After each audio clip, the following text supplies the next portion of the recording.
ಯಾವ್ಯಾವ ಸರ್ವೆಗಳು ಏನೇನು ಹೇಳುತ್ತೆ ಅನ್ನೋದು ಕೂಡ ಮುಖ್ಯ ಆಗುತ್ತೆ. ಎಲ್ಲವನ್ನೂ ಕೂಡ ನಾವೀಗ ನೋಡ್ತಾ ಹೋಗೋಣ.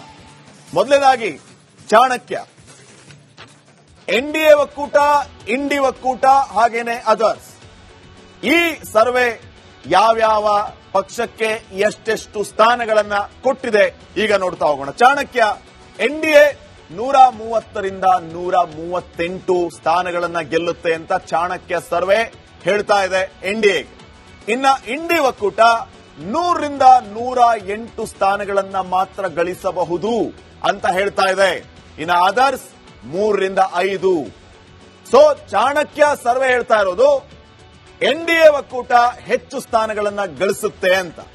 ಇನ್ನ ಇದನ್ನ ಹೊರತುಪಡಿಸಿದ್ರೆ ಮ್ಯಾಟ್ರಿಸ್ ಯಾವ್ಯಾವ ಒಕ್ಕೂಟಕ್ಕೆ ಎಷ್ಟೆಷ್ಟು ಸ್ಥಾನಗಳನ್ನ ಕೊಟ್ಟಿದೆ ಅನ್ನೋದನ್ನ ನಾವು ನೋಡ್ತಾ ಹೋದ್ರೆ, ಎನ್ಡಿಎ ಒಕ್ಕೂಟಕ್ಕೆ 147 ಸ್ಥಾನಗಳನ್ನ ಕೊಡ್ತಾ ಇದೆ.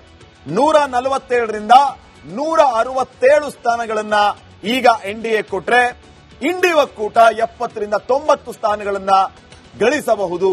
70ರಿಂದ 90 ಸ್ಥಾನಗಳನ್ನ ಮಾತ್ರ ಗಳಿಸಲು ಶಕ್ತವಾಗುತ್ತೆ ಅಂತ ಮ್ಯಾಟ್ರಿಸ್ ಹೇಳ್ತಾ ಇದೆ. ಅದರ್ಸ್ 2ರಿಂದ 6 ಮಾತ್ರ. ಇನ್ನು ನೆಕ್ಸ್ಟ್ ಪೀಪಲ್ಸ್ ಪಲ್ಸ್ ಸರ್ವೆ ಏನ್ ಹೇಳುತ್ತೆ, ಎನ್ಡಿಎ ಇಂಡಿ ಒಕ್ಕೂಟ ಎಷ್ಟೆಷ್ಟು ಸ್ಥಾನಗಳನ್ನ ಗಳಿಸುತ್ತೆ ಅನ್ನೋದನ್ನ ನೋಡ್ತಾ ಹೋದ್ರೆ, ಪೀಪಲ್ಸ್ ಪಲ್ಸ್ ಸರ್ವೆ ಪ್ರಕಾರ 133ರಿಂದ 159 ಸ್ಥಾನಗಳನ್ನ ಎನ್ಡಿಎ ಒಕ್ಕೂಟ ಗಳಿಸುತ್ತೆ ಅಂತ ಹೇಳ್ತಾ ಇದೆ ಈ ಪೀಪಲ್ಸ್ ಪಲ್ಸ್ ಸರ್ವೆ. ಹಾಗಿದ್ರೆ ಇಂಡಿ ಒಕ್ಕೂಟಕ್ಕೆ ಎಷ್ಟು ಸ್ಥಾನಗಳು ಬರುತ್ತೆ ಅನ್ನೋದನ್ನ ನೋಡ್ತಾ ಹೋದ್ರೆ 75ರಿಂದ 101. ನೋಡಿ, ಮ್ಯಾಟ್ರಿಸ್ಗಿಂತ 1 ಸ್ಥಾನವನ್ನ ಜಾಸ್ತಿ ಕೊಟ್ಟಿದೆ ಈ ಪೀಪಲ್ಸ್ ಪಲ್ಸ್ ಇಂಡಿ ಒಕ್ಕೂಟಕ್ಕೆ.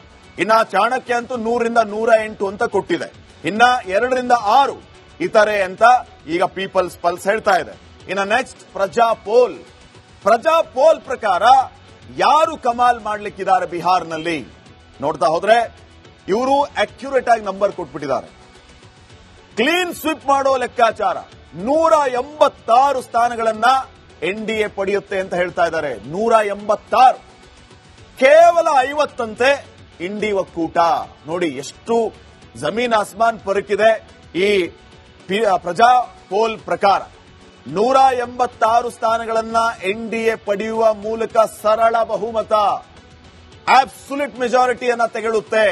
ಇದರ ಜೊತೆಗೆ ಇಂಡಿ ಒಕ್ಕೂಟ ಕೇವಲ 50 ಸ್ಥಾನಗಳನ್ನ ಮಾತ್ರ ಗಳಿಸುತ್ತೆ ಅಂತ ಹೇಳ್ತಾ ಇದೆ. ಅದರರ್ಥ ವಿರೋಧ ಪಕ್ಷದಲ್ಲಿ ಕೂರೋದಕ್ಕೂ ಅರ್ಹತೆ ಇರೋದಿಲ್ಲ ಅನ್ನೋ ಲೆಕ್ಕಾಚಾರದಲ್ಲಿ ಇವರು ಹೇಳ್ತಾ ಇದ್ದಾರೆ. ಇನ್ನ ಇತರೆ 1ರಿಂದ 5. ಈಗ ಪೋಲ್ ಆಫ್ ಪೋಲ್ ನೋಡ್ತಾ ಹೋದ್ರೆ, ಈ ಎಲ್ಲಾ ಸಮೀಕ್ಷೆಗಳನ್ನ ಒಟ್ಟುಗೂಡಿಸಿ ಸರಾಸರಿ ಎಷ್ಟು ಬರುತ್ತೆ? ಸರಾಸರಿ ಅಂದ್ರೆ ಈಗ ಚಾಣಕ್ಯ, ಮ್ಯಾಟ್ರಿಸ್, ಪೀಪಲ್ಸ್ ಪಲ್ಸ್, ಪ್ರಜಾಪೋಲ್ ಈ ಎಲ್ಲ ಸಮೀಕ್ಷೆಗಳನ್ನ ಒಟ್ಟುಗೂಡಿಸಿ ನಾವು ಪೋಲ್ ಆಫ್ ಪೋಲ್ ನೋಡಿದರೆ ಎನ್ಡಿಎಗೆ ಎಷ್ಟು ಬರುತ್ತೆ ಅನ್ನೋದನ್ನ ನೋಡ್ತಾ ಹೋಗೋಣ. 156ರಿಂದ 157 ಸ್ಥಾನಗಳನ್ನ ಎನ್ಡಿಎ ಒಕ್ಕೂಟ ಪಡೆದುಕೊಳ್ಳಿಕ್ಕಿದೆ ಪೋಲ್ ಆಫ್ ಪೋಲ್ ಪ್ರಕಾರ. ಇನ್ನ 80ರಿಂದ 81 ಸ್ಥಾನಗಳನ್ನ ಇಂಡಿ ಒಕ್ಕೂಟ ತನ್ನದಾಗಿಸಿಕೊಳ್ಳಿಕ್ಕಿದೆ. ಸೊ ಇಲ್ಲಿ ಬಹುಮತ ಎನ್ಡಿಎಗಿದೆ ಈ ಪೋಲ್ ಆಫ್ ಪೋಲ್ ಪ್ರಕಾರ. ಇತರೆ 3ರಿಂದ 4 ಮಾತ್ರ.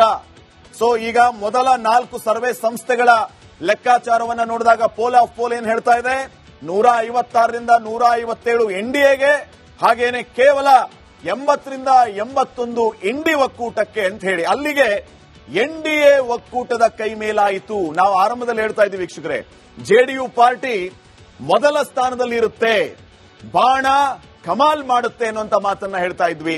2ನೇ ಸ್ಥಾನಕ್ಕಾಗಿ ಬಿಜೆಪಿ ಮತ್ತು ಆರ್ಜೆಡಿ ನಡುವೆ ಪೈಪೋಟಿ ಇರುತ್ತೆ. ಕಾಂಗ್ರೆಸ್ 10 ಸ್ಥಾನಗಳನ್ನ ಗಳಿಸೋದು ಡೌಟ್ ಅನ್ನುವಂತ ಮಾತಿತ್ತು. ಇನ್ನು ನೆಕ್ಸ್ಟ್ ಸರ್ವೆನ ನಾವು ನೋಡೋಣ. ಜೆವಿಸಿ ಸರ್ವೆ ಏನ್ ಹೇಳುತ್ತೆ? ಜೆವಿಸಿ ಸಂಸ್ಥೆಯ ಸರ್ವೆ ಪ್ರಕಾರ 135ರಿಂದ 150 ಸ್ಥಾನಗಳನ್ನ ಎನ್ಡಿಎ ಪಡೆದುಕೊಳ್ಳುತ್ತೆ ಅಂತ ಹೇಳ್ತಾ ಇದ್ದಾರೆ. 135ರಿಂದ 150 ಸ್ಥಾನಗಳು. ಹಾಗೇನೆ ಇಂಡಿ ಒಕ್ಕೂಟ 88ರಿಂದ 103 ಸ್ಥಾನಗಳನ್ನ ಪಡೆದುಕೊಳ್ಳುತ್ತೆ ಇಂಡಿ ಒಕ್ಕೂಟ ಅಂತ ಜೆವಿಸಿ ಹೇಳ್ತಾ ಇದೆ. ಇತರೆ 3ರಿಂದ 7. ಇನ್ನ ಇಟಿಜಿ ಸರ್ವೆ ಪ್ರಕಾರ, ಇಟಿಜಿ ಸರ್ವೆ ಏನ್ ಹೇಳುತ್ತೆ ಅನ್ನೋದನ್ನ ನೋಡೋಣ ಈಗ. ಇಟಿಜಿ ಸರ್ವೆ ಪ್ರಕಾರ ಬರೀ 84ರಿಂದ 85 ಸ್ಥಾನಗಳನ್ನ ಮಾತ್ರ ಎನ್ಡಿಎ ಒಕ್ಕೂಟ ಪಡೆದುಕೊಳ್ಳುತ್ತಂತೆ. ನೋಡಿ, ಭರ್ಜರಿ ಬಹುಮತವನ್ನ ಗಳಿಸುತ್ತೆ ಇಂಡಿ ಒಕ್ಕೂಟ ಈ ಇಟಿಜಿ ಸರ್ವೆ ಪ್ರಕಾರ. ಎಷ್ಟು ಅಂತಂದ್ರೆ 154ರಿಂದ 155 ಸ್ಥಾನಗಳನ್ನ ಪಡೆಯುತ್ತೆ ಅಂತ ಇಂಡಿ ಒಕ್ಕೂಟ ಪಡೆಯುತ್ತೆ ಅಂತ ಇಟಿಜಿ ಸರ್ವೆ ಹೇಳ್ತಾ ಇದೆ. ಇತರೆ 14ರಿಂದ 15 ಇತರೆಗೂ ಕೂಡ ಹೆಚ್ಚು ಸ್ಥಾನಗಳನ್ನ ಕೊಟ್ಟಿದ್ದಾರೆ. ಇನ್ನ ಡಿವಿ ರಿಸರ್ಚ್ ಪ್ರಕಾರ ನಾವು ನೋಡ್ತಾ ಹೋದ್ರೆ 137ರಿಂದ 152 ಸ್ಥಾನಗಳನ್ನ ಎನ್ಡಿಎ ಒಕ್ಕೂಟ ಪಡೆಯುತ್ತೆ. ಕೇವಲ 83ರಿಂದ 98 ಸ್ಥಾನಗಳನ್ನ ಇಂಡಿ ಒಕ್ಕೂಟ ಪಡೆದುಕೊಳ್ಳುತ್ತೆ. ಇತರೆ 2ರಿಂದ 6. ಇನ್ನ ಪೋಲ್ ಡೈರಿಯ ಪ್ರಕಾರ 184ರಿಂದ 209. ಇದು ಕೂಡ ಅಬ್ಸಲ್ಯೂಟ್ ಮೆಜಾರಿಟಿ. 184ರಿಂದ 209 ಸ್ಥಾನಗಳನ್ನ ಎನ್ಡಿಎ ಪಡೆದುಕೊಳ್ಳುತ್ತೆ ಎನ್ನುವಂತಹ ಲೆಕ್ಕಾಚಾರವನ್ನ ಪೋಲ್ ಡೈರಿ ಹೇಳ್ತಾ ಇದೆ. 32ರಿಂದ 49 ಸ್ಥಾನಗಳನ್ನ ಇಂಡಿ ಒಕ್ಕೂಟ ಪಡೆದುಕೊಳ್ಳುತ್ತೆ ಅಂತ ಈ ಪೋಲ್ ಡೈರಿ ಹೇಳ್ತಾ ಇದೆ.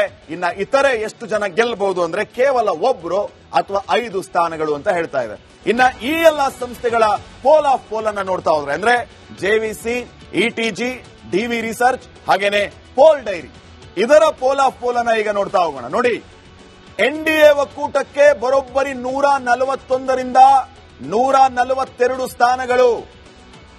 2 ಪೋಲ್ ಆಫ್ ಪೋಲ್ ಅನ್ನ ನೀವು ಗಮನಿಸಿದಾಗ ಎನ್ಡಿಎಗೆ ಈ ಎಲ್ಲ ಸರ್ವೆ ಸಂಸ್ಥೆಗಳು ಬಹುಪರ ಕಂದಿದೆ. ಸೊ ಈಗ ಈ ಪೋಲ್ ಆಫ್ ಪೋಲ್ ಅನ್ನ ನೋಡಿದ್ರೆ 141ರಿಂದ 142 ಸ್ಥಾನಗಳನ್ನ ಎನ್ಡಿಎ ಪಡೆದುಕೊಳ್ಳುತ್ತೆ. ಬಹುಮತಕ್ಕೆ ಬೇಕಾಗಿರೋ 122. ಅದನ್ನ ಮೀರಿ ಹೆಚ್ಚು ಸ್ಥಾನಗಳನ್ನ ಪಡೆದುಕೊಳ್ತೀವಿ ಅಂತ 243 ಪೈಕಿ. ಇನ್ನ ಇಂಡಿ ಒಕ್ಕೂಟ 94ರಿಂದ 95 ಈ ಪೋಲ್ ಆಫ್ ಪೋಲ್ ನ ಪ್ರಕಾರ.